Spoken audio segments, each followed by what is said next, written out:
In Miami, sex is always just around the corner. Those are the words of my Cuban friend Jose.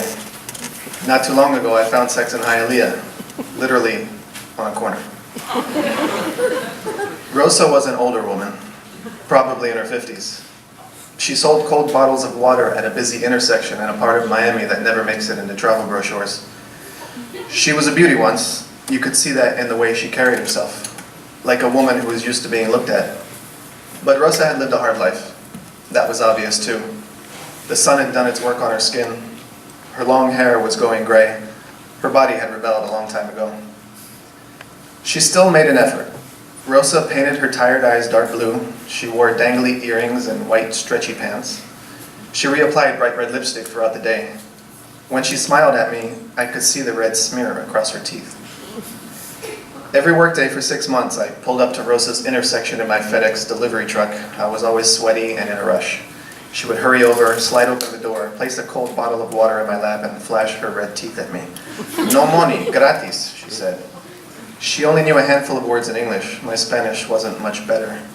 But Rosa stood by my door until the light turned green, smiling and chatting and calling me names like mi cielo, mi vida, and mi amor.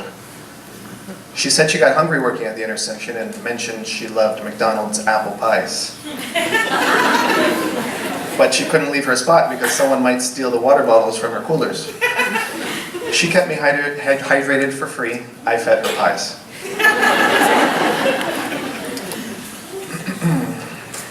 Rosa told me about a man named Pablo who controlled the neighborhood. Pablo kept a close eye on Rosa and took part of her earnings. When I asked her questions about Pablo, she squinted and backed away from my truck. "¿Tú trabajas para Pablo?"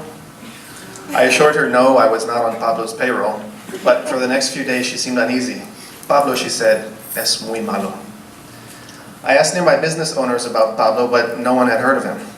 I asked about Rosa too. Everyone said she was crazy. A young woman approached my truck at Rosa's corner one day and asked about the nearest Fedex station. I wrote the address on a slip of paper and handed it to her. Rosa was watching from the sidewalk. Later, when I stopped at the intersection again, Rosa demanded to know why I had given my phone number to that puta.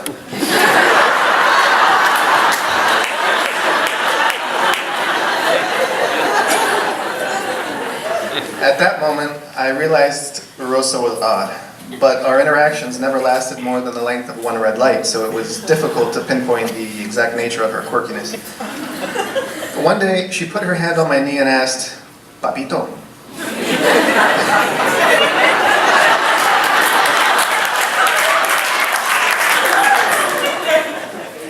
"¿Cuándo vamos a hacer?" Then she said a word that I didn't understand. "I'm sorry," I said, "no entiendo."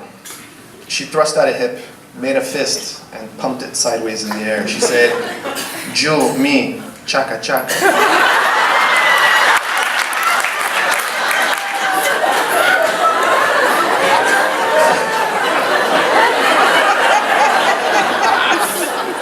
I froze. Chaka chaka didn't need translating. Pero I summoned the best excuse I could manage in Spanish. "Tengo un amor a la casa." I have a love at home. "But you are young," she said. "You should have many women, not just one." I fumbled for a response. Rosa patted my hand and said we could talk about it tomorrow. The next day, Rosa pretended not to see me and my giant FedEx truck.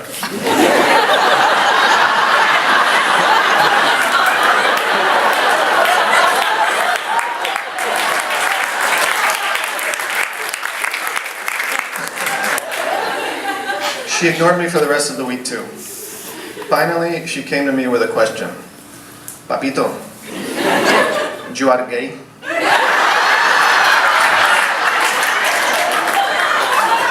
"No," I said. She pointed at my crutch. "You have problem?" "No, no problem." Entonces, she pumped her fist. "Why no?" I'd had a week to think about how to let her down gently. "Because of Pablo," I told her. Rosa's eyes opened wide. "Te dijo algo?" No, I said. He didn't say anything to me, but he's dangerous. I don't want trouble. She nodded. Pablo es loco. Then the light turned green. The next day, I didn't see Rosa. I didn't see her for the rest of the week either. I asked a nearby security guard if he'd seen her. He told me she'd been hit by a car during the weekend and died. I checked online and found a small item about a pedestrian who was struck and killed. The article didn't print her name, only the driver's. It wasn't Pablo. Whenever I pass that corner now, or buy an apple pie, I miss Rosa. She was, for me, the embodiment of Miami. She had a playful spirit, zero inhibition, a well-worn but still hungry look, and she told unverifiable stories about a man named Pablo.